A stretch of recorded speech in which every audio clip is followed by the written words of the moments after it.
Hello and welcome to the 5th Commune podcast on Metroid Prime Federation Force. My name is Daniel and I am joined once again by the two esteemed members of the Federation Force, and they are Adrian. Adrian, please say hello. Hello. And Greg, please say hello. Yellow. Okay, so previously in this podcast series, we each chose a level, one of our favorite levels that we wanted to explore in more detail. And so we started with Mission 19, Incursion, which was my favorite level, and that level was just a standard, arena to arena shooting based level. And then we discussed Greg's favorite level, which was Mission 9 Blender, which is a deliver and defend mission where you're pushing a cart through a thunderstorm. And now, for this podcast, we are going to discuss Adrian's favorite level, which is Mission 20 Insurrection. Now, this mission, it contains a lot of action outside the mechs, and it does some kind of interesting things with player roles, and in that sense, I think it's quite a unique level. Adrian, are you able to give us a briefing on this particular mission? Right. So the mission first starts where you go to investigate an area. Pirate springs a trap, and all players are outside of their mechs. Once they make their way through a sort of maze to the center, they are then dropped down into another area where one player is able to obtain their mech, but has to defend the remaining players while they are outside of their mechs. This continues until each remaining player regains their mech, and then you face off with the boss and destroy the transmitter at the end of the stage. And so, Greg, what's the main gameplay concept that's at play in this level? When you are outside of your mech, you can't attack at all, and you're pretty weak. So, in an earlier mission, you had to stay outside of your mech and sneak through a stage past enemies and obstacles. And so on this stage, it is used to create, what's it called? It's used for asymmetrical gameplay, where one of the players gets their mech back pretty quickly, and they have to cover the other players who are sneaking by. And so these other players, they explain it, and the time in which they get back into their respective mechs is sort of staggered out. So it starts with, obviously it depends on how many players are in the match, but in our case it started off and all three of us were outside of our mech, and then there was one person in the mech and two of us outside, and then two in the mech and one outside. Two players in their own mech and then one outside, and then at the end all three of us in our own mechs with all of our full abilities. So we've got asymmetric gameplay, we've got this kind of unique player role thing going on, and I think as well, Greg, there's many of the rooms are designed so that there are different paths for the different players, for the different paths based on whether or not you're inside or outside your mech. Right. Like, there's one part I remember where the outside of the mech players had to walk along a tight ridge, and fireballs would pop up and track them, and the user in the mech would have to fire at the fireballs. Cool. So let's get busy. Let's dive deep into each of the rooms individually. So we'll start off with the first room, the fireball maze that you talked about just earlier, Adrian. So after, we're all ejected out of their mechs because of a trap that the space pirates spring, each player is dropped in one of the four edges of this maze, and they have to make their way to the center. As you make your way, there are a bunch of fireballs circling around the maze, and also a bunch of dead ends. So, kind of I wouldn't say stealth, but mainly an avoidance challenge, trying to dodge the fireballs and make your way to the center as quickly as possible. Because the thing is, if you even get hit by one of those fireballs, that makes it so someone else has to go and find your corpse and then bring you back without getting hit by another fireball as you're healing them. What would you say is the core challenge of this level? Of this room? Yep, it's really just I would say movement. It's just a movement-based challenge, making sure you don't get caught off guard by one of the fireballs and by the dead ends in the path. I noticed that in this room, it's sort of like um, you move in one direction, and then the fireballs are coming from the other direction, and then so like maybe you're following on the room around right, and then the fireball goes up, it moves on towards you, so it's moving maybe clockwise, and then you get to the next section and it's anti-clockwise, and so it often changes up your orientation, and so that's and it tries to sort of make you catch you off guard, and so Yeah, I think that's probably like the main challenge for this particular room. yeah. And then we get to the boulder room, which we weren't very good at for quite a while, right, Greg? Yeah, I remember quite a lot of consternation about this one. Yeah, so we were struggling in this second room, the boulder room. Why was that, Greg? Why were we struggling with this room? The boulders fall from the ceiling pretty much randomly, or at least I don't think we ever figured out how they would fall. So, as the tiny players outside of your mech, it's hard to avoid the boulders, especially as you get up near the top where they're actually spawning, because you have so little warning. Although, I do think eventually we found that there was like a crease, I guess, between boulder spawning points where you could kind of weave in and out more easily. But it's another pretty cut and dry moving challenge otherwise, where you're just walking forward trying to avoid these giant boulders rolling at you. And what makes it different this time is that one of the players has their mech, so they can try and cover you. And I think as well, because the player in the mech is naturally larger than the players outside of their mech, it's possible for the players outside of their mech to kind of weave in and out a bit more, and have narrow misses. Right, whereas the player in their mech, if they don't shoot anything, then they're just going to get, their shoulders hit or something like that. Is it true that in this mission, there's an extra objective which it's not don't get hit by a boulder, but it's don't die outside of your mech? Don't get hit while outside of your mech. Yeah, okay. And so I think that in addition to the points that you mentioned as well, Greg, that it was also that requirement, which forced us to repeat this particular room several times. Right. This was probably, well, I don't know. It felt like the hardest room to do for that challenge, because every other room in this mission is, the hard part is enemies, and enemies have AI that we can follow and work around, whereas the challenge here seemed a little more random. Well, I think there is a pattern with the boulders, in the sense that there are certain timings and spacings between them in which there's certain spacings that you can move in and out of, but it's still quite a tricky challenge. I'm not sure if it's because it could have been telegraphed. Is it determinate where they fall? I'm not sure. Okay. But I think the central concept seems to be to identify and move between the spaces between the spawning of the boulders. Yeah. But again, it's hard to know if it's deterministic or if it sort of has a random element to it.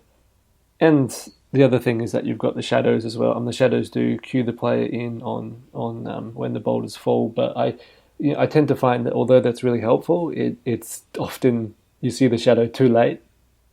Right. It's I'm honestly not sure if you get enough warning time just following the shadow.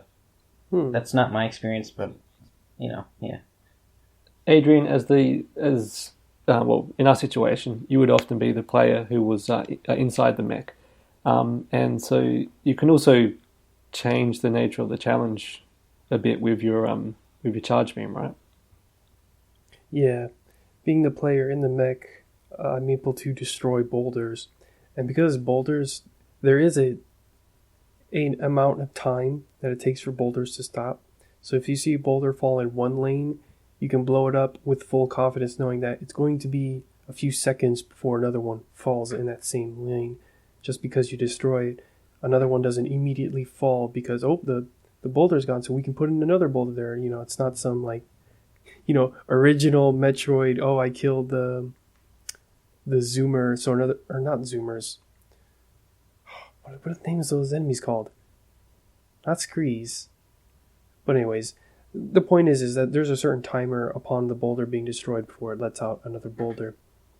And that's how the mech player can enter a role where he can help defend the out-of-mech players.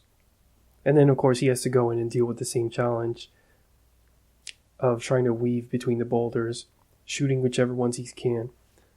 And the thing with trying to shoot them, though, is that it makes you slower as you ready up a charge shot. So, yeah. So there's a sort of a push and pull factor there in Yeah. terms of creating space for yourself, but then at the same time limiting your ability to make use of that space. Mm-hmm.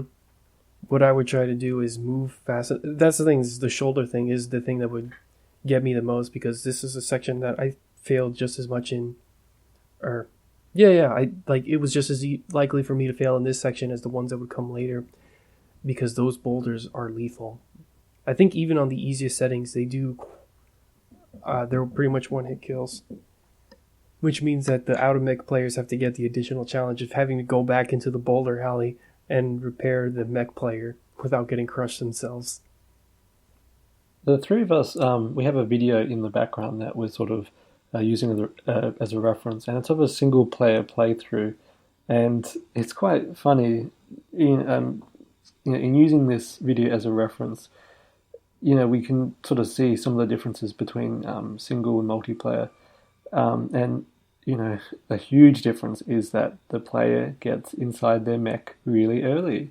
And so, at least in the video that we're talking about, and which will probably be in the podcast show notes, at the 3 minutes, 35 seconds, it's like, this person's already completed the first option. Has already completed the optional objective of being unharmed while outside mech. But for us, that was, as you were saying earlier, Greg, a huge point of contention. So it's like, this game really does change a lot depending on how many players are working together. You need at least one mech to get through the boulder room, so if you're playing single player, you're always going to get your mech here. And then for the later rooms, there's I imagine there's no real, like, you're not protecting the others. You're just getting, like, for someone playing solo, this mission is, similar to Incursion in that it's sort of like an arena to arena based shooting level. Yeah. I wouldn't arena. Just the connotations or what I associate with the arena, I wouldn't quite call it that, but that is a good enough description. Because the thing is, a lot of these happen on more narrow hallways, so there's a lot of risk of falling off the dang platform, which you didn't have in Incursion. There were no bottomless pits in those arenas. Yeah, that's a good point, Adrian. It's more, the overall mission is more optimized for that cooperative play, and so it's not, when there is only under one play, it has a linearity, which is a consequence of the way the level's been tailored for more than one player. Speaking of hallways, directly after this boulder room, there's a hallway with infinitely spawning space pirates. So, Adrian, could you run us through this one? Right. So, as the mech player, my job was simply to kill all the space pirates while you guys had to run to the other side. One major thing that would happen, and this is actually something that makes what makes it challenging, is because pirates are able to shoot smaller players, making them pretty easy to screw up the mission. What I would have to do is I would have to take out any pirates and then sort of back strafe onto the platform while trying to watch out for any other pirates and wait for the door to close behind us. Because even when you think you're in a clear, after you kill one pirate, another one could easily spawn and then shoot one of the automech players. And it's like, well, just screwed one. We just screwed getting all 3 gold for this mission. Mm. There is a sort of like an alcove area in which Greg and I would hide, but I don't think it was sort of telegraphed as clearly as it is in later rooms, which are very which are much more explicit about these designated areas where the players outside on the mech can hide. Right. And yeah, and it seems that as well that it's just my personal opinion. It's a bit too easy for the players outside of the mech to be exposed in that particular hallway. How do you feel about that, Greg? I don't know. It is what it is. Yeah. But I mean, do you find it like frustrating? Like, did you notice that it was often quite tricky for us, like for the two of us, sometimes to just get through corridors, like this one and some of the later ones actually, where there's just the pirates keep on coming, and there's Adrian always has to be on the lookout, but but they just keep coming. Right, that's the challenge, that we have to make it past enemies without being able to damage them and without taking damage ourselves. I guess I'm not understanding what you're trying to get at. I don't know. I find like what would annoy me is that so you know what I'm talking about when I'm saying that there was the little spot where we would hide, and Adrian would move ahead and flush out the enemies in this little There's hallway. like a little tiny corner that's part of the level geometry that I don't think was supposed to be considered cover, but would still be useful as cover. And so I guess what I'm saying is that once after Adrian would go ahead and flush out the enemies in this hallway, we would then make a mad dash towards the plates in the ground, like on the buttons that we can stand on. But as we were doing that, there would occasionally be another enemy that would spawn in from behind us, and I just sort of found that a bit cheap. Yeah, I think it's manageable. Because what makes it manageable with that first hallway is the fact that there's only one alcove. It's in a really obvious spot, and usually only one pirate spawns out of it. It's the later ones when there's like 3 alcoves. It's a L-shaped hallway that becomes really hard. Of course, there's also more hidey spots and more places to run into cover so you don't get shot at by a pirate. But yeah, I think the major trick is trying to, with that, see, this is the problem for me, at least talking about this, is that I was never the out-of-mech player, so I actually don't know what it's like to play it. So I pretty much, that's why I've been sitting quiet for so long. But what I think is the main challenge of that for the out-of-mech player is, making a mad dash while also being aware of the space parts behind them. So, run forward, maybe turn around and take a peek, see, hey, is he behind me? And then keep going. Or even run backwards or look at the mini-map.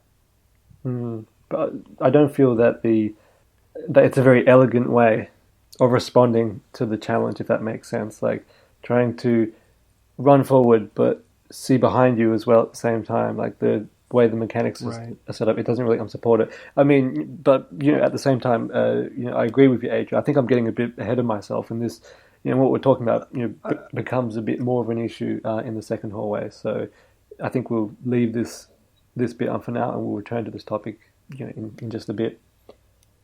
Yeah, I still think I still think the major. That's not really a major challenge. I don't know why I said that.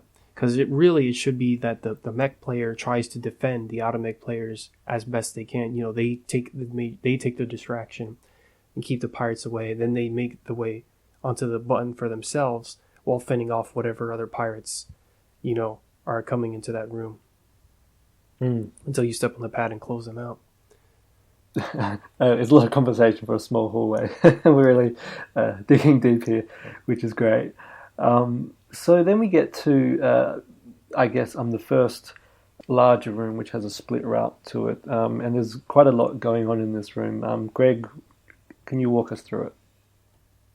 So it starts out and you get a kind of a big vista, and off to the left is a path that the little guys can take, while the mech has to do some platforming through the center of the room. And the entire time, flying pirates will spawn in, and the tiny players will have to find cover in little alcoves, and they even give you a little cover cam so that you can see outside of the alcove further than you would using the normal camera. And you can watch for enemies, and whenever one spawns in, you can hide, and then the mech player will have to kill the flying pirate before the tiny players can move on. Is it true that in this room that it's only flying pirates that are the enemies, or are there other types of enemies? There's the only ones that I remember. Adrian, as the person who was taking out these enemies for us, what's your recollection? I'm pretty sure it was just Flying Pirate.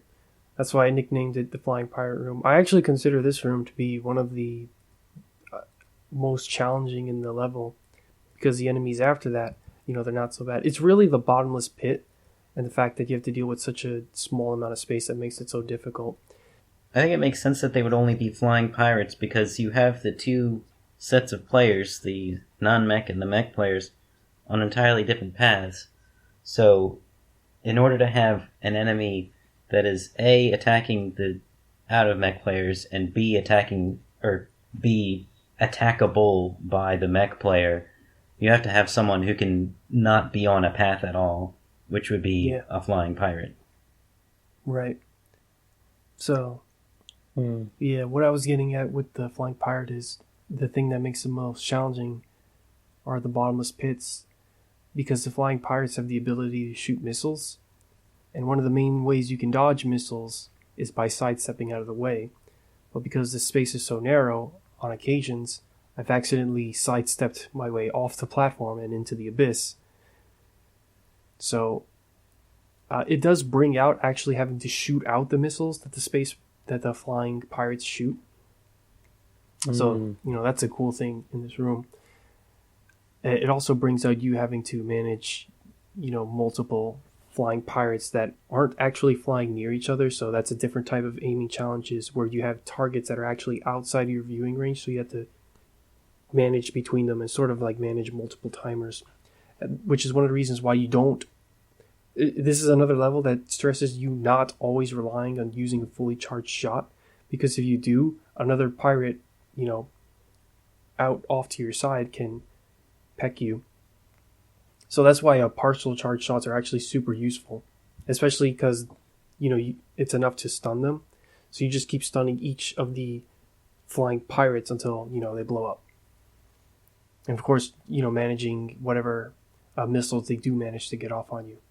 But yeah, that room is really challenging for those reasons. It's interesting hearing your comments, Adrian, because I'm not sure about you, Greg, but I found sort of the opposite was true for us, whereas it's quite an easy room for us in the sense that the distance between the alcoves are sort of, and the spawning of the pirates is tuned so that for the two of us, as we move towards an alcove, a pirate will come up. And we'll see it pretty clearly, because of the direction that we're moving and the way that, the camera is facing forward. So we'll see a pirate and then we just hide, and then Adrian does all the hard work, and then it's like, it's all clear, and we can actually see, ourselves as quite clear, and then we go to the next bit, spawn some more pirates. Adrian, does all the legwork, and we're all pretty happy in the meantime.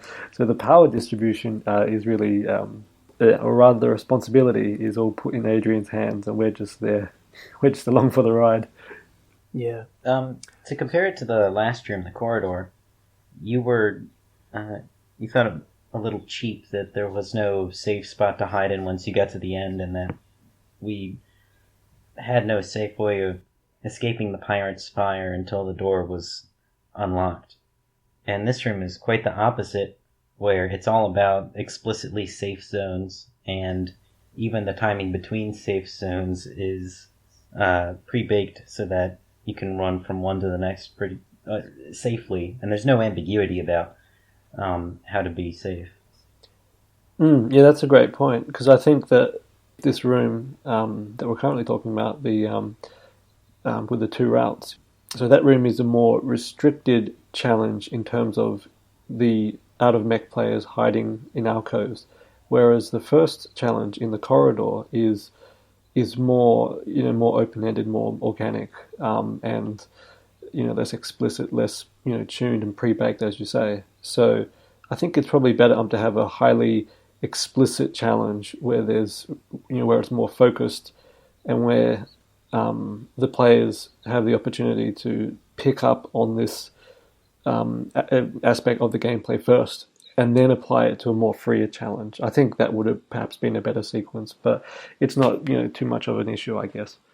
The other thing I wanted to say as well, Greg, your description before of you walking into this room and there being this sort of vista. It's interesting then, because as we're walking forward, in the way that the room is tuned, in the way in which the spawning of the space pirates is tuned, a flying pirate will come in and sort of break the vista, and it really establishes a clear context for the nature of this challenge, and then that communication is repeated 2 or 3 times as we move, as the players outside of the mechs move towards the narrow path and are hiding in the alcoves.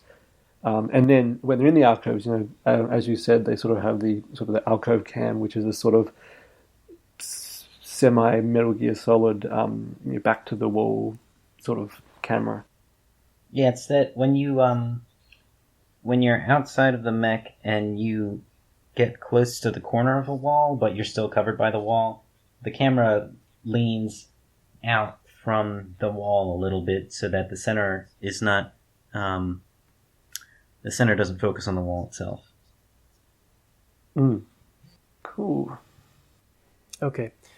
Just for video reference, if you go to 4 minutes and 20 seconds in the video, I just want you guys to see the positioning of the space pirates and how they spawn in this video, just to give you an idea for being the mech player, just how challenging this room can get, and why this room would actually nearly kill me as much as it did. In fact, it nearly kills the guy we're using as video reference. But this spawning seems pretty crazy. They're all over. Yeah, there's a lot of space to it, isn't there? Yeah, there's a point where there are 4 flying pirates. Yeah, and this is what I was saying about pirates not all actually being within their viewing angle, so it's a more difficult shooting challenge. Well, it's good you were so used to using your map. Yeah. Like, hang on, I just want to verbalize. I'm actually going to watch this at 2 times speed so I can say out loud what the spawning is. So when the player enters the room, there's one right in front of him, but right as he destroyed it, there's already one spawning off to his left that's outside of his viewing cone. So as he proceeds, one actually spawns right behind him, which is so funny, towards the east of the room while he's facing west. So that's a cheeky bastard there. Another one immediately spawns north, and then there was another one that's just like right in front of him that just comes out of the pit. And he's taking him out really fast, so imagine how many pirates I was actually dealing with at once. So there was another that comes out to the west, and then another further north of where that pirate came out from the west. So now he's dealing with 2, and then one off to the east, which is actually once again outside of his viewing range. So he's dealing with 3 pirates right now, and then another one to the east. So now he's got 4 pirates on him at once, and then another one spawned out like further to the eastern corner. You see it, the northeast.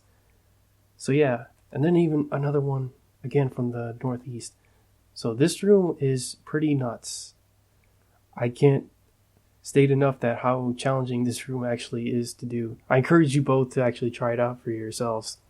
This room alone is like the reason why it comes after Incursion. It's like this section alone is pretty damn challenging. And again, it's only after the end of this that you actually have a player get a mech. Well, it could be possible that if we had 4 players, you could actually do this with 2 people. But even then, that's still 2 people dealing with the whole thing compared to, Incursion, where there was 3 of us. And this one, even when even with 3 of us, it's still one person having to deal with it. So even when you do it multiplayer, you still actually have to deal with this by yourself. So that's why this is more difficult. In Adrian, in you pointing out the different directions from which the space pirate, the flying pirates spawn in from, it's interesting because there's so much dimensionality to it. You know, they go. Sometimes they're in front of you, sometimes they're behind. Sometimes they're behind you, sometimes they're from the side. There's often many coming in from different positions. But again, for Greg and I, it's almost like the spatial game is just walk straight, like follow the straight line in front of you. You know, like almost one dimensional. Yeah, that's funny. So then we move on from the split route flying pirate room onto the second hallway, which is the L-shaped hallway that you were talking about before, Adrian. So this is obviously a different take on the hallway that we were discussing earlier, and that we said that we would continue to discuss going forward. Do you want to talk a bit about this one, Adrian? Yep. So much like the first hallway, at first it's just a straight walk. It's just a straight walk with a 90-degree turn at the end. One of the differences, though, is that because this is actually on a platform. Hang on, wait, is it on a platform? No, it's not. I'm sorry, I'm seeing things. Well, it's sort of. Actually, no, it is on a platform. Yeah, so you can actually fall off if you're bad. Anyways, you can see this time there's actually multiple alcoves that the pirates can come from. So you're having pirates jumping in from different directions. The hallway is still narrow enough that they're all within viewing range. There's 3 alcoves, by the way, 2 on the left, 1 on the right. The other thing you have to take in mind, though, is that these are elite pirates, which means they take way more of a beating than the normal pirates, meaning that that's more opportunity for, I'm fighting just this one elite pirate, but then the 2 that are still around can be shooting at the out-of-mech players, which is what makes this section a lot more difficult than just the first hallway. And there's also no real explicit hiding places for the players outside of their mech, aside from being at the sort of around the corner of their L shape, and so the distance is quite a long hallway to get through. Notice that even the edges of the room are pits. You can't hold up against a wall. Yeah, exactly. It's also where you have to be careful because the elite pirates, they actually do, throw grenades. So you want to be careful not to sidestep off the edge even here. It's not as narrow as the room before, but it's still, there's still a bottomless pit around you. Be mindful of what's around you. Be mindful of your surroundings. So another thing about the second hallway is that you have elite pirates, whereas the first one, I believe, had a regular space pirates. So that's 2 different ways that it varies it and makes it more difficult. So then we arrive at the second room with split routes. So there's a narrow bridge area for the players outside of the mech, and then there's I think there's a parallel path for the player inside the mech. Greg, can you walk us through this one and the differences between this and the first split route room? The mech player has a much straighter path, and it doesn't look like enemies spawn quite so randomly. And outside of the mech, it's more cut and dry as well, where instead of going from cover to cover, it's just walk down along, I don't want to say corridor because there's no walls, but it's basically a straight line. And hoppers will spawn for both the player outside of the mech and inside of the mech. And fireballs will also spawn from the pit between the 2 sets of players. And the mech players will have to cover the players outside of the mech. I think because it has that parallel design where the 2 paths move in parallel, where the 2 paths move in parallel, and the mech player can always see what the players outside of the mechs are doing and where they're at. I think I mean, maybe you can answer this one, Adrian, but it probably makes it easier to read and respond to what's going on our side of the fence as well. Um, the the other thing as well is that it is, as you're saying, Greg, it's like a walkway. It's not like a series of platforms as well. So, what sort of implications did this have on you, Adrian, as a player inside the mech? Right. So this room is actually much simpler than the flying pirate room from before, or even the hallway from before, because you're dealing with the elite pirates. So this one, it actually sort of eases tension a bit as far as the difficulty is concerned. Because here you're mostly dealing with fire hoppers. So yeah, you're on a walkway where you can fall into lava, but you don't need to sidestep that much to dodge the fire hoppers' projectiles because they're not homing like the space pirates' missiles are. So it's more manageable to deal with the side hoppers as well as fending off side hoppers that may come on the other side. And because the fire hoppers on the other side, they can't actually hit you from where they are. At least I don't think they can. And even then, they're usually distracted by the out-of-mech players. I think the one, probably the most dangerous thing is actually those weird pyrospheres or thermospheres, whatever they're called, that have a mind of their own and sort of just float towards you. And they do quite a bit of damage. It's weird that enemy gets reused from the beginning of the stage, but now they have completely different behavior. Yeah. So, are you referring to the fireballs, Greg? Yeah, the pyrospheres. Oh, of course. Yeah. Sorry, are you talking about the in the maze room where they have, where they follow the ring route in the maze? Right. Whereas in this case, they sort of inconspicuously float towards you. Right. And in that sense, they kind of blend in. Like I think for the first, well, certainly in on normal mode, I didn't notice that they were enemies at all. Maybe they weren't even there on normal, but they kind of like just seem like a bit of decoration at first, and then they start moving towards you. I think as well the implication for having the firehoppers on the route, on the route for the players outside of the mech. The thing about the flying pirates is that they fire homing missiles that move pretty quickly through space.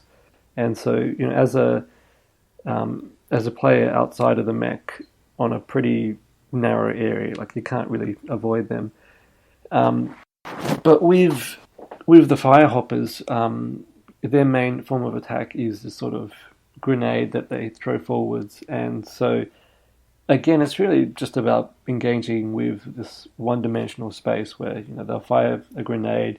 It moves relatively slowly through the air, and so you can see it coming up towards you, and then you just move directly backwards. So it's more about the line between you and the enemy, and you moving either towards or away from the enemy. Whereas you're pretty much like if you're attacked by a flying pirate and you're out in the open without a mech, you're pretty much screwed otherwise. So I guess at least in this, I guess there's a bit of development for us players outside of the mech in this situation, in that there is potentially a bit of back and forth between us and the enemies at hand, as opposed to the space pirates, where it's like they're so overpowered that we just give in, so or get hit or whatever. So we can actually read and respond in this case. Mm-hmm. So following second room with the split path, we come into our third pirate hallway. Now the difference. This one's more in a C shape, or a reverse C shape, or actually I should say it looks like a banana. Like, go to 719 in the video. Doesn't it just look like a banana? Anyways, this room is wider. The pathway is wider, but there's no bottomless pit, or there's no lava pit, I should say. However, that doesn't actually make the room easier because, one, there's even more alcoves for the space pirates to come from. Two, the consequence of the space being wider means it's easier for them to flank you. So as we're in the first room, it's easy to keep the pirates in view, even if there are more of them. In this room, it's actually easier for the pirates to sort of, flank you and go out, escape your view. And as a consequence, make it easier for them to shoot the out-of-mech players if they're trying to make a run for it. I think they also, it seems like the pirates spawn from hanging on the ceiling, and when when you're outside of your mech, it's a bit hard to, like they're simply out of your view, and so Greg, I'm not sure if you found something to be a similar case, but I would find that I'd be running and then bang, there'd be a pirate that would land in front of me or around me, and it's like, okay, I'm screwed. Yep. Yeah. There's definitely a reason that this is the last of the respawning pirate rooms. It's the hardest. They seem to come from all over, and they're on top of you all at once. And I think it's the room that made us start using shields. Yes. You bring us on to an excellent point. My favorite auxiliary item, the shields. How do we use shields, Greg? Generator. Well, as I recall, we pinned the shield on one of the tiny players, and then they would try to stick together. And Adrian, would you try to stay inside the shield too? No, I usually wouldn't fit, and I would also need to focus on the enemies so that they can go away. Also, because points were important, so can't get points if you don't try to kill them. Shields can undo so many of the challenges in Federation Force, but they're also in critically limited supply. Yeah. That's why when we were going for the all-metal runs, we actually would have to save our shields. Because what we would do is we would have to play those earlier 2 hallways without using them, so that when we get to that third one, we would actually use them then. That's what happened. Because by that point, we usually have 2 mech players. But even then, that hallway will still be enough that Daniel could still get shot. Which is why we still had to resort to using a shield generator anyways. And that was quite an interesting situation, because I'm normally the shield guy. I mean, we'll talk about this probably in a later podcast, but I'm the guy who uses the shields, and so we had to set it up so, we set up the strategy where you guys would take on the shields so that you could then use them on me.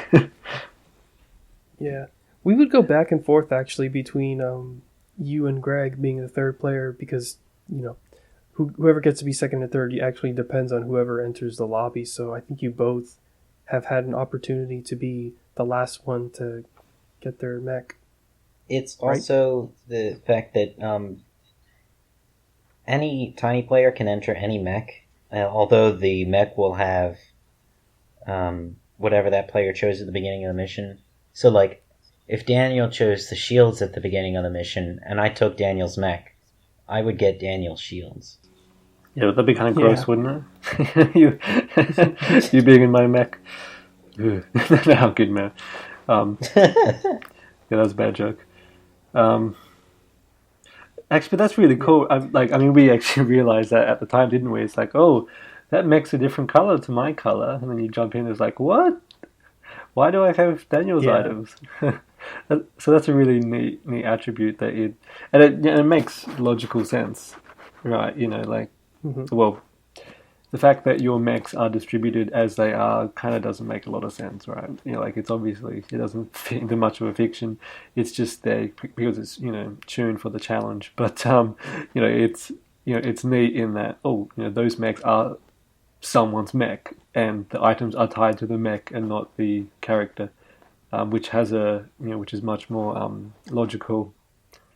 Just another point I wanted to bring up is how little simple changes like making a hallway wider can change the difficulty of the challenge. Just because because of the way space is so important in this game. And the way the mechanics are tuned to where it actually matters. In a cover shooter, where you're always hiding behind cover, it actually wouldn't matter changing the width of the hallway. Not by that much. It would change the distance you'd probably need to turn in order to shoot different targets. But here in Federation Force, because you're often fighting out in the open, it makes that much more of a difference compared to other, first-person shooters. So, pointing out the differences between these rooms, I think it helps make our point about why, the shooting gameplay in this game is so good. When just that simple change makes such a big difference. Absolutely, yeah. Yeah, those strong dynamics at the core is what makes this game really awesome. But we've discussed that. So, but as you say, it's a good example of how how those dynamics affect everything. I wanted to build off of something you were saying before, Greg, where you were saying how we would, in some missions, our use of the shield would be such that it would neuter or lessen the gameplay challenge. But I kind of think of that as a good thing, actually, because I think the designers of this game, they give us a set of tools, like the weapon loadout and that we have at the start of each mission. And I would say that the fact that we as a group were able to identify and then formulate a strategy to get around one of our weaknesses. I think that's a great thing, actually. I mean, it shows that we really engage with the game. Although we might not be taking the challenge head on, we've found an alternative means of overcoming the challenge. Yeah, I think that's always great. In fact, the player playing this also making the challenge simpler for themselves by using a bot chip so that their missiles do extra damage, and then decking themselves out with so many missiles that they take out enemies in one hit. Of course, even in hard mode, you notice that he actually comes near death a few times, and even in that hallway, he actually still manages to take a hit. And on hard mode, just one hit took out a third of his health. So yeah, this game is still pretty tough. So the next room that we arrive at is a bit of a arena room, and it's in this room, or at least for the three of us, that we had that we could pick up the final mech.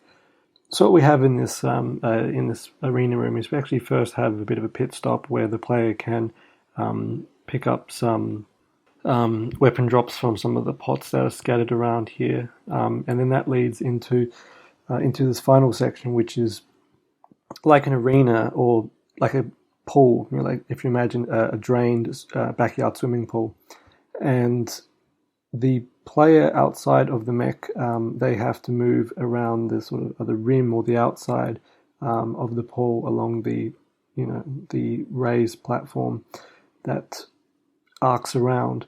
And then you've got like this pit in the middle where the enemies spawn. So for most of the time that we played through this mission, I was usually the last person to get into their mech. And so what this would mean is that I'd have to take that trek along the outside rim so as to get to my mech, which is in a raised area.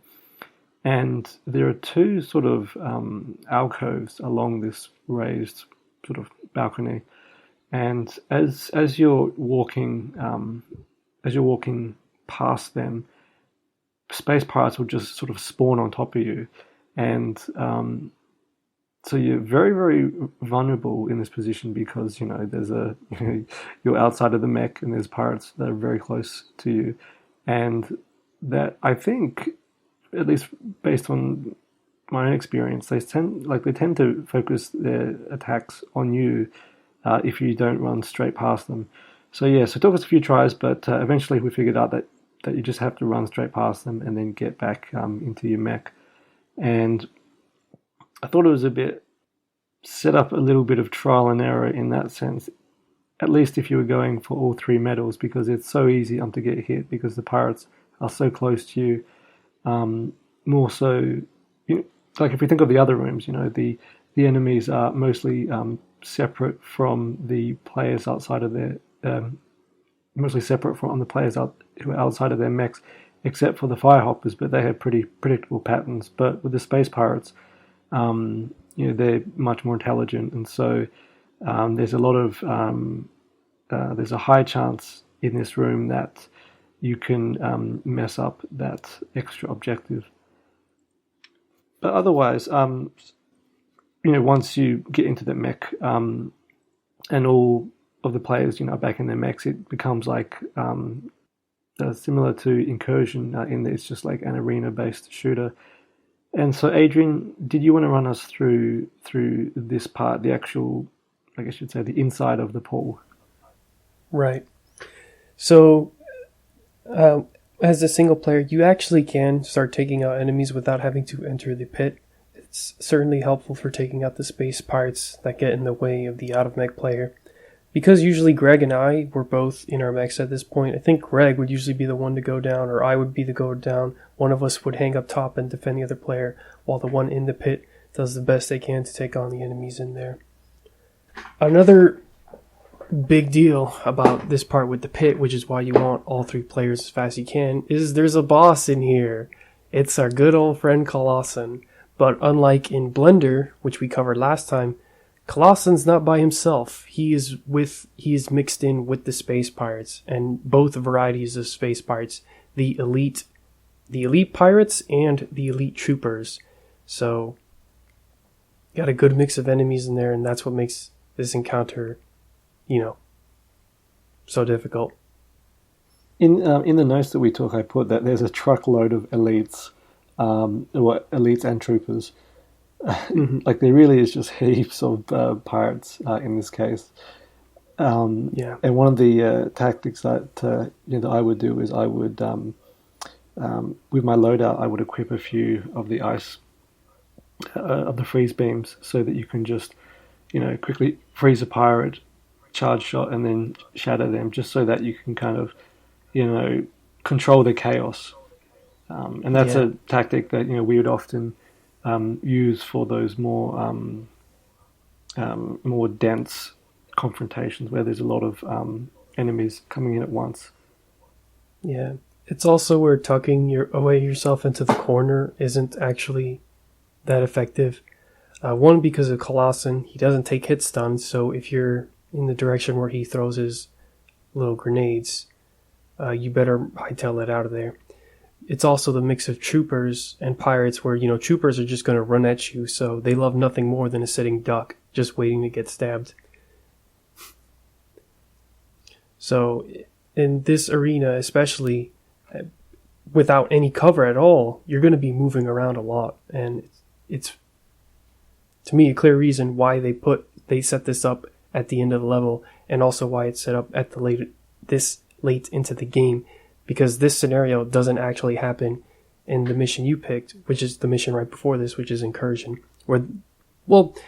No, it's sort of the same thing. Yeah, they mixed the Ice Titan, which was a boss-like enemy, with the other ones. Here they mixed Colossan. The major difference between Colossan and the Ice Titan is Colossan doesn't actually take hit stun, which is why they did this setup instead of the one in Incursion, because of that difference. Also, they're mixing in elite pirates, which are tougher than the roly-polies and the, what are they called? The Zerbrats, because Zerbrats usually die in one charge shots. Space pirates, even at the weak points, take several charge shots.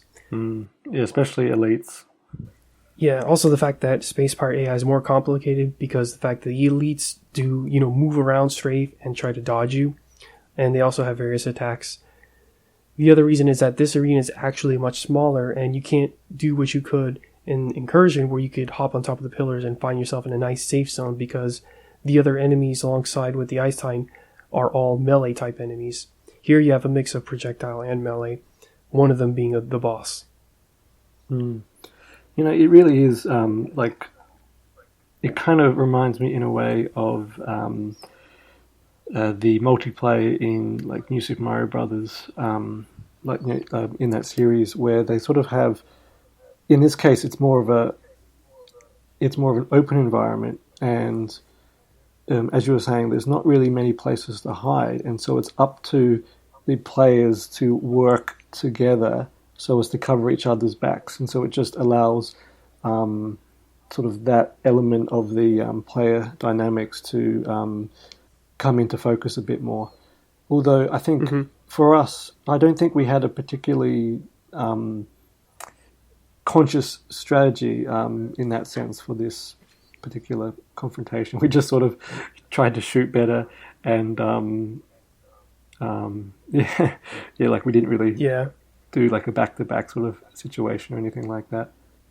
Right, we couldn't really do a triangle formation or anything like that. The troopers are really the ones that sort of break up that sort of tactic, just because they're going to be the ones that run and slash you or jump in the air and dive at you.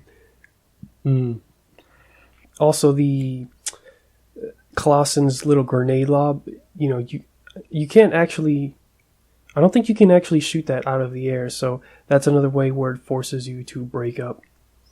He's kind of like the Titan in Left 4 Dead. I don't know why I just thought of it, but it's an enemy that's specifically meant to break up the group. Why did I call him the Titan? I think he's called the Tank. Yeah. It's interesting, isn't it? How, although in the first podcast we talked about the strong nature of the spatial dynamics in this game. And we've also, by talking about these levels, we've focused on the player cooperation and the player dynamics. But in our experience playing through this game on easy and hard, on normal and hard modes, we haven't really. I don't feel as though we've actually, used sort of any back-to-back, cover each other's back sort of. Cooperation, really. It's been much more discrete, task-based, role-based. There was in the drill level. Oh, okay, yeah, okay, fair point, yeah. Right. Well, I just speaking from the way I played. One thing is that Daniel, you actually did usually use a shield generator in this portion, which helps out a lot. But the other is that I actually do sort of pay attention. Like when I noticed you would freeze an enemy, I would often use a charge shot I have ready to shoot at him. There would also be moments where I actually would shoot at enemies that were at your backs, because that corner strategy didn't work in this one. It doesn't work in the level after this too. They actually have a lot of ways where they break up that put your back to the wall strategy, but even then, yeah.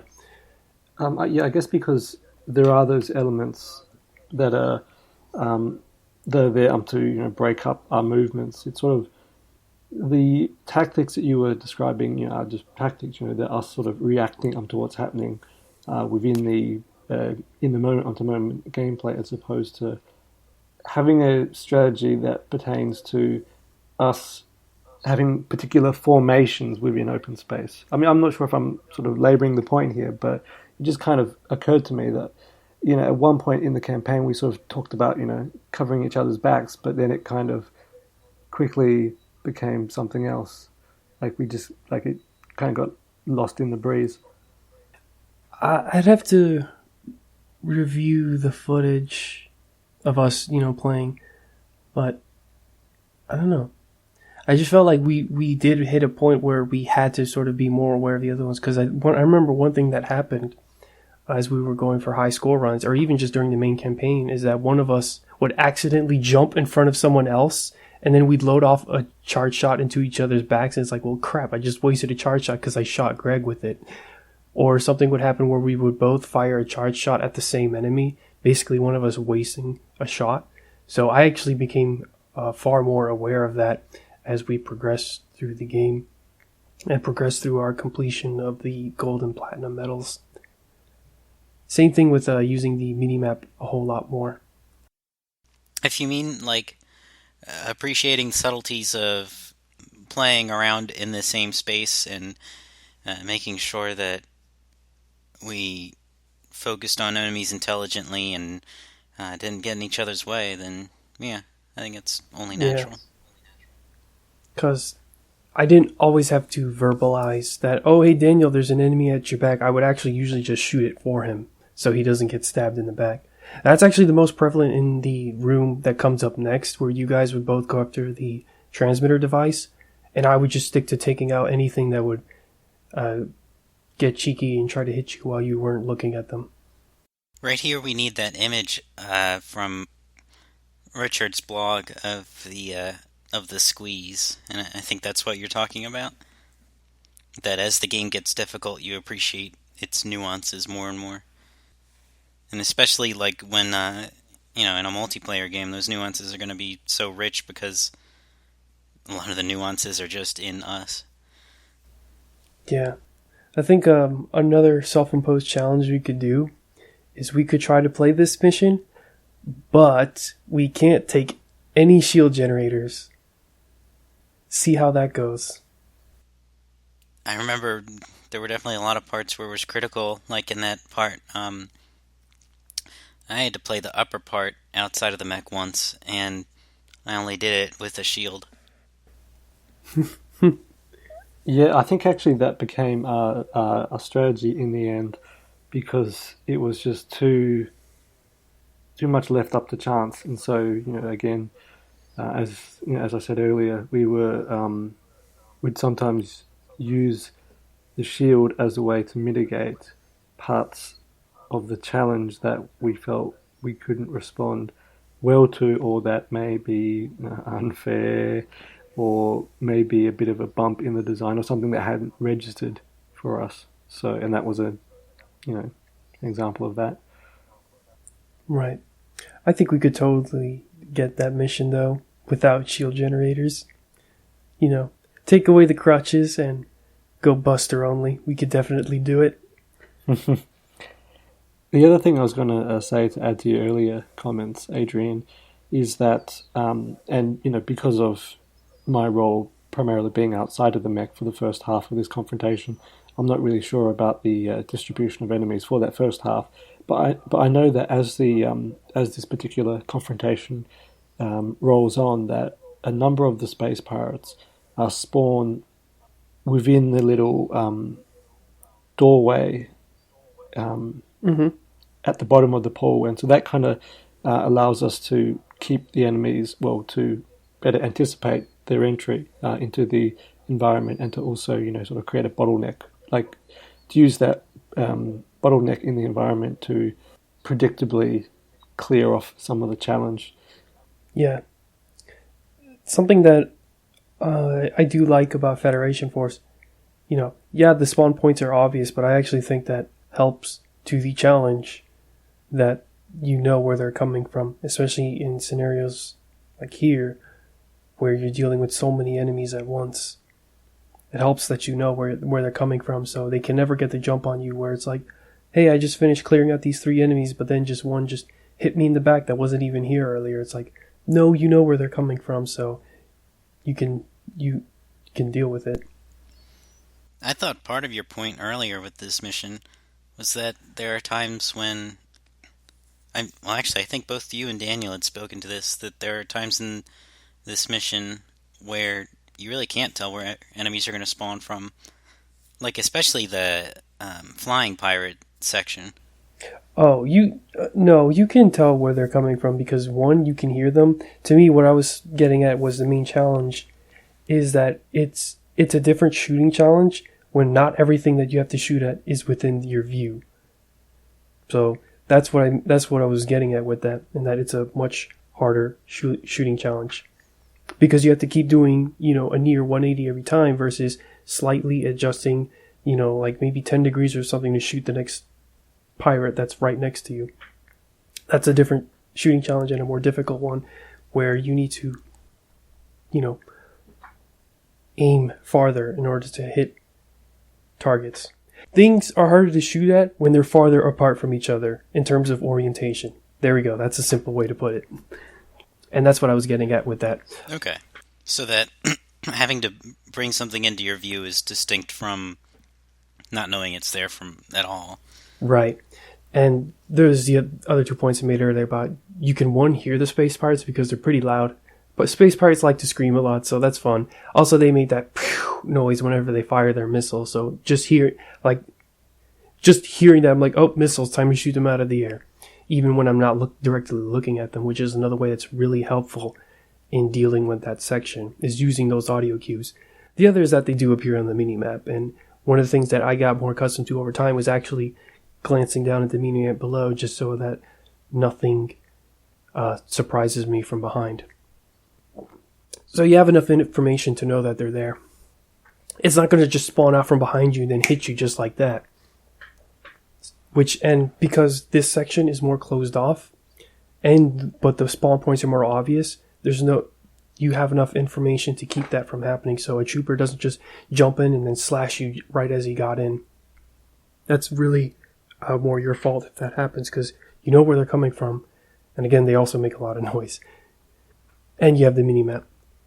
So something that we noticed as we played was that at the bottom of the pool, on the floor, there is a kind of a funny circular symbol.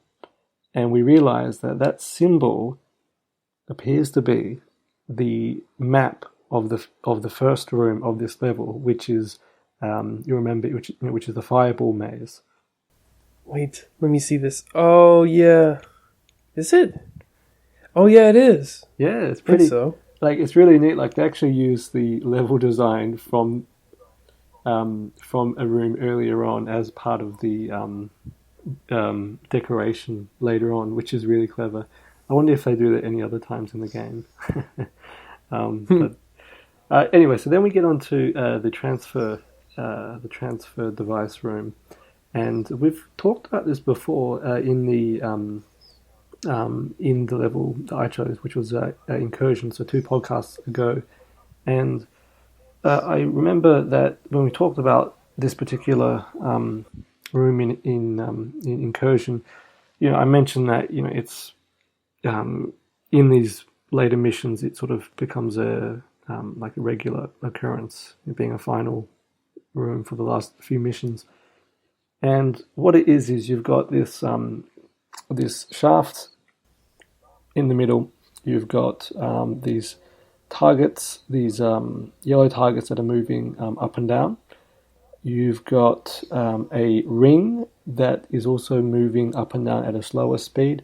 And then you've got these kind of, I'm not sure how to describe them, but these kind of coverings, these sort of slat-like coverings as well. So you've got to wait until the yellow targets are exposed, which involves waiting for them to move, following their own timer as they move up and down at a fixed time interval, and also the timer of the outer ring, which is blocking your view, and then of course you've got the slats as well that are obscuring some of your which are obscuring and protecting the yellow targets from any bullets. So the actual time in which these targets are exposed is quite short, which really stresses your ability to follow multiple timers at once. And this is different to, well, off the top of my head, I can't quite remember specifically, but it's certainly different from the previous transfer device rooms, which I'm thinking now, what's the difference? I think they didn't have the coverings, and they didn't, and maybe they had the ring. It was either or both. I can't quite recall now. I think they start out stationary, and then the targets start moving, and then they start covering up the targets in different ways. And it gets, by the end here, it's pretty crazy, all the different variations they have on the target. And it's pretty hard to hit. I say all of this because I think it was myself and Greg, right, who would try to shoot the yellow targets, whereas Adrian was defending us. Have I got that right? Yeah.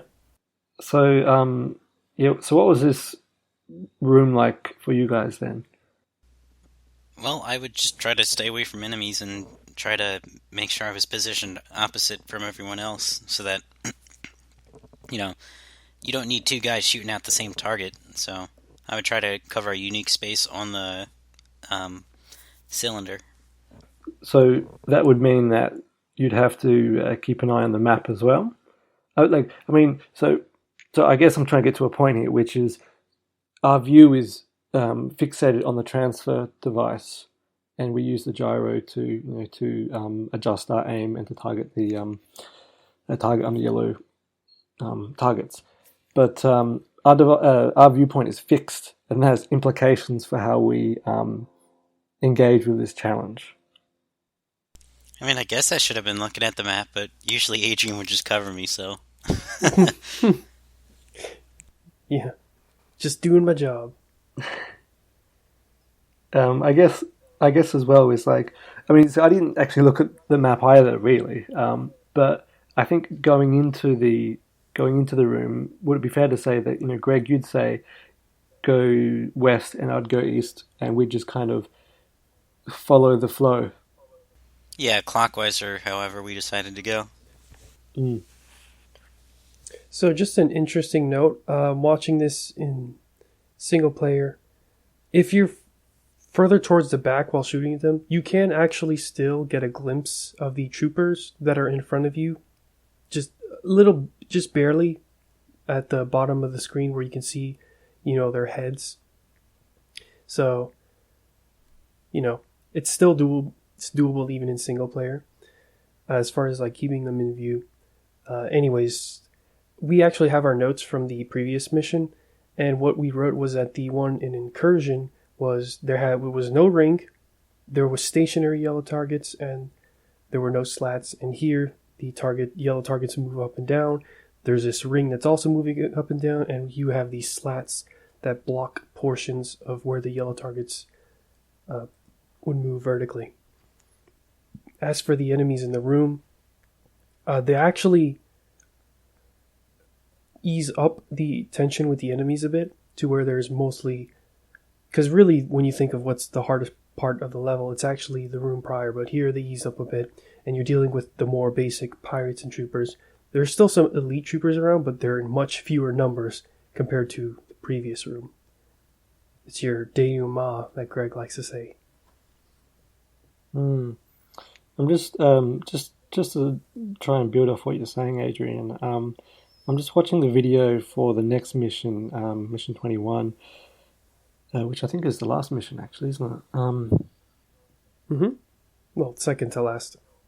It's a bit hard to tell from the video, but if I remember correctly, this in either mission 21 or if it's there in mission 22, later on there's another, there's an additional layer of variation where the actual center pillar is rotating so that the yellow targets are not just moving vertically but horizontally at the same time.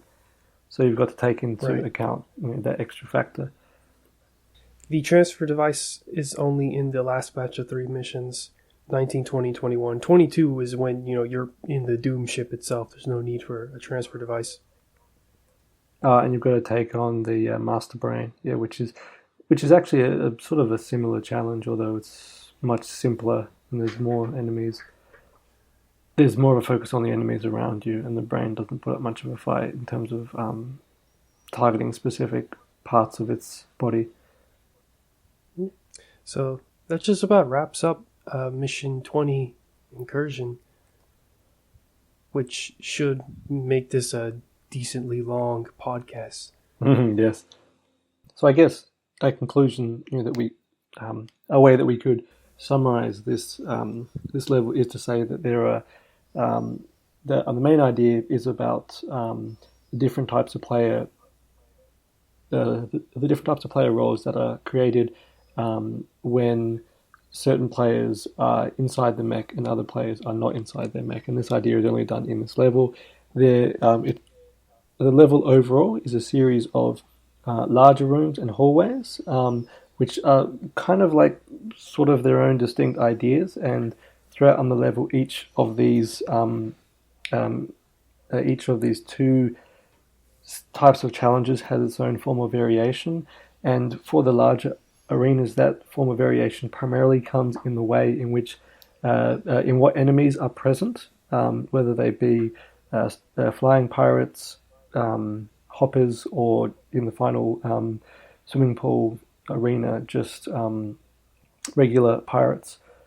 And then in the end, it turns into an arena-based shooter, the likes of what we saw in the previous mission, in mission number 19, which is Incursion, except there were fewer places in which we could hide, and there were a swarm of very high-tier enemies. So so in that sense, we it was much more it was a much more challenging recap, and then it finishes off at the very end with another transfer device. Was it transfer device? Yes. With another transfer device room, which is also a riff on the theme from the prior levels. I think that kind of captures it, but all these details, like it's hard to just shrink these details down into an abstract higher level form. Yeah. I think there's actually one comment I might have left, and it's that the Flying Pirate Room, especially compared to the second split room, is a pretty big spike in difficulty. Because I think even with 4 players, you're meant to deal with that room by yourself, and the second split room, even with the player by itself, is considerably easier than that Flying Pirate Room. I think that's probably the only oddity in difficulty design in this level. Otherwise, each section does get progressively more difficult. It's especially clear with the hallway sections where the players have to run past the pirates. But for the ones in the more open rooms where it's really the mech player doing all the action while the out-of-mech players are trying to hide away, that there's a strange spike towards the beginning. It dips down, way down in the middle, and then you get your arena shootout in the end. That's about it. I don't know what you guys think about that. Yeah, no, I think that we have kind of summed it up in that way by putting those two pieces together. Greg, is there anything that we're missing from this summary of this particular level? Well, a lot of the variation comes from space. And I think that, that's what you said initially, that just exploring how different player roles inside and outside of the mech can be explored. And I think, 90% of that is just how stuff's put in space. Yeah. So, like we are, we're physically separated at different points. You've got the bridge structure, where we've got where the out of mech players have their own route, and then the players in the mech have their own route, and it's all based on an entry into those areas is based on the player's size, which is a bit of a lock. So again, you've got spacing that ties into it. So good. So I think we've covered what is a pretty I think we've covered pretty comprehensively what is a very thoroughly designed and one of the more interesting levels in Metroid Prime Federation Force. So we've all chosen our 3 favorite levels, but I think for the next installment in this podcast series, we're planning on taking a look and at every other level and not going too in depth, but just providing our overall thoughts on each level in a bit of a bite-sized format of what we've been doing for these past 3 levels. So until then, we'll see you in the next podcast. Later. See ya. Signing off.